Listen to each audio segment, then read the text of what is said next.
few people joining us today. Really, really keen to hear what each has to share and to bring into this space. So let's get started. Where are you guys? Show on stage just now. Yeah, ADHD. So when did you get diagnosed with it, Rowan? This year. This year? This year. Yeah, this year. Wow. Yeah. Okay. So it's kind of new. How early in the year? Like how many months have it kind of been? Maybe May, April, May. Yeah. Wow. Yeah. Yep. Maybe a little earlier. Maybe at the beginning of April, actually. So it was a bit of a process to get there, and I think I've been on a path of getting to know myself the way I think, very intentionally, the way I am, knowing myself, and I guess one of the outcomes is that I'm trialing medication for ADHD. So what led you to try and see, like, get go to see a doctor or something? Did you already feel that you had something that you needed to kind of work on, or like how did you start down that pathway in the first? Okay. Firstly, I'm a weird person. Weird. Everyone calls me weird. Amongst my, like I'm just a different thinker. I and unreliable. I'm very unreliable. There's lots of attributes as to why why I would have ADHD, but I haven't really sort of like gone down that path for medicating. Now, last year I exited the companies that I was in. It was under a lot of stress, and through that process, and there was a reason why I'd left. Lots of stress under that whole situation, and so when I exited, I went and saw a psychologist. I wanted to make sure my head was in the right place. I needed to understand how, I wanted to understand my strengths and my weaknesses. I wanted to understand medically what was perhaps something that was there. And so I spent some time with a psychologist, which was really, really helpful. I went on a mental health plan, which was really, really helpful. And through that, the psychologist thought should do a test on whether I have ultimately anxiety, depression, stress, and ADHD. And so, just in short, I was under a very high amount of stress. I had situational anxiety, and then that's gone now. And I had extreme ADHD result. And so I went down that path of trying medication before jumping into any new role, in terms of, work role. So I could see whether that actually helped or not. But through that whole process, my behaviors, my activities, the way I think are all very typical ADHD. And some people have it, and I now have this lens of being able to see other people go, oh, that is atypical. And ADHD and ADD are different as well. So there's definitely a reason to trial medication of each one on either way, or build some behavioral habits, and look at things a bit differently for those two things. So I'm like a massive proponent of trying to know yourself in every sense. Be aware of your health, the way your brain works. Obviously, the inner circle people in your life are a big influence in that as well. But creatives, being in the creative industry as well, I mean, it's absolutely something that I could identify looking back, being able to identify where people have been successful, why people have been able to create such wonderful out of the box things with distant cognitive thinking. They're not bound by the same things, but also why they can't be on time, or why they can't execute things, or why they can't do work for any period of time, or why they can't read or don't want to, or why they have anxiety for something. I think it's good lens now. Yeah. Wow. And the medication that you're on, how have you found, how has it affected you now? Like, do you feel like, oh my gosh, my life is completely different, or? I wish it was a like a you take it and then it's done. You're just a normal person that's able to communicate and operate and think and execute in the right in like a, a predictable manner, controllable way. But it does make a big difference in the right scenario. And of course, with any medication, it's always a mix of things. But yes, I can definitely feel a difference, but it's not something I can just take and just live on, and it just is just normal the whole time. I would highly recommend it. Other friends have done it. They are on different medication because it works differently for them. The prevalence of diagnosis, as you said, in adults of ADHD is gone through the roof, spurred on by COVID, no doubt, in that situational change. But it's been really good. Yeah. Oh, thanks for sharing, Rowan. I think I just brought it up in this panel then because, I've just come across a few people in my inner world who have been recently diagnosed, adult ADHD, diagnosed with that. And more like the doctors say, if you had have known, years ago that you had it, or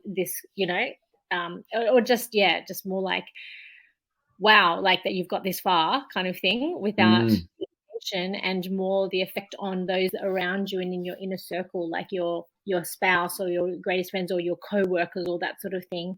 So no, it's a huge thing, and I think it's really important to be able to shine light on it and see that there are medications that are really, really helpful and really if you've got people in your life that are going through it, and the doctors have said that that's probably why you acted that way in school, or why that job is hard, or why that thing was hard. I mean, yes, retrospectively, it's probably a really accurate lens. But there's two main medications, and they both work very differently. I would definitely encourage people to try it. Start off for now, but just preface today because it's been we missed you, Rowan, last week, and Kinsen as well, but it's great to have you guys back. Last week we got to unpack Summer Benici, who's a really good friend. You know her too, Rowan. Yep, been in bands together and done some musical stuff. But yeah, I'm really kind of getting to the pointy end of this middle circle stuff.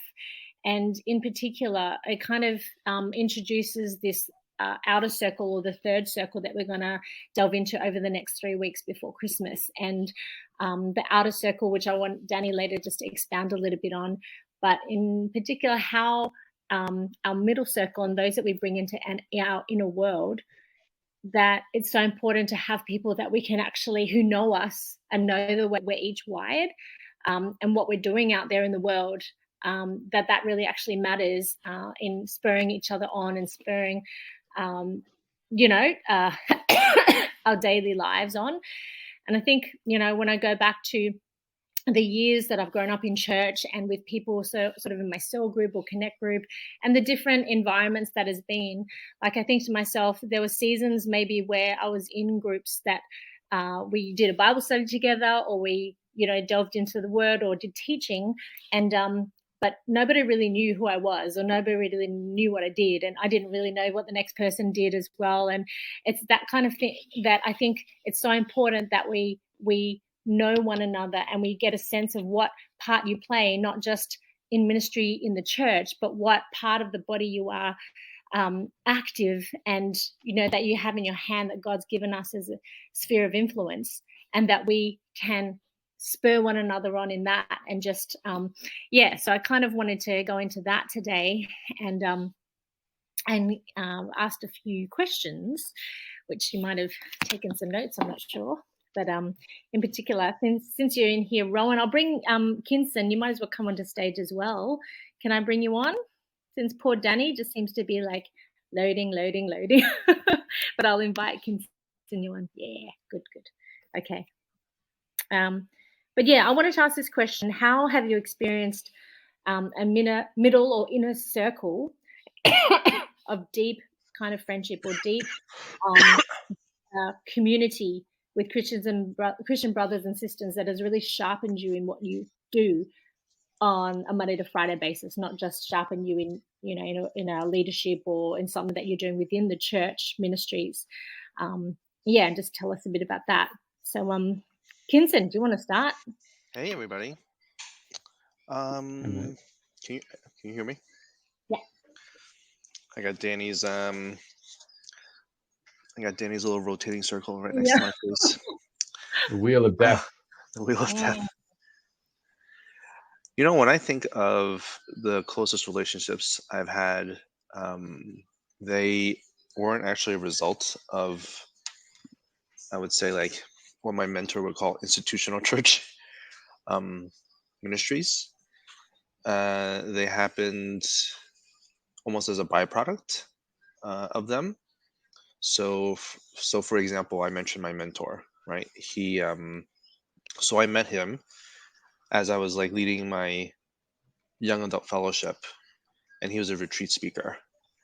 But he just he ended up inviting me to a men's boot camp in California when I was living in New York, like the following month, and then, like, he intrigued me well. He just intrigued me enough where I just said, like, sure. Sometimes it's like you just show up to things, you kind of take risks. I only just met him that weekend, and he made that invitation.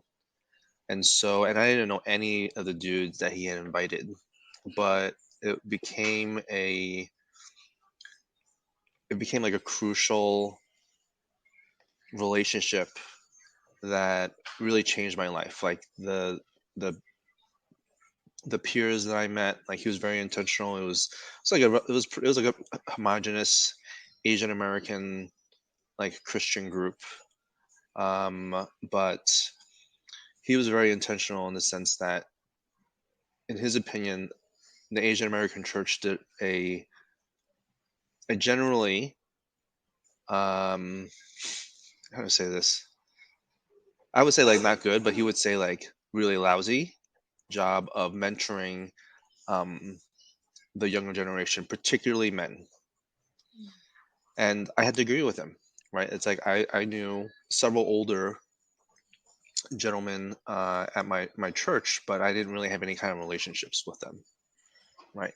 He was the first person who was like 25, 30 years ahead of me, and was talking to me about, like, marriage and selecting, not selecting, but like looking for a life partner, right?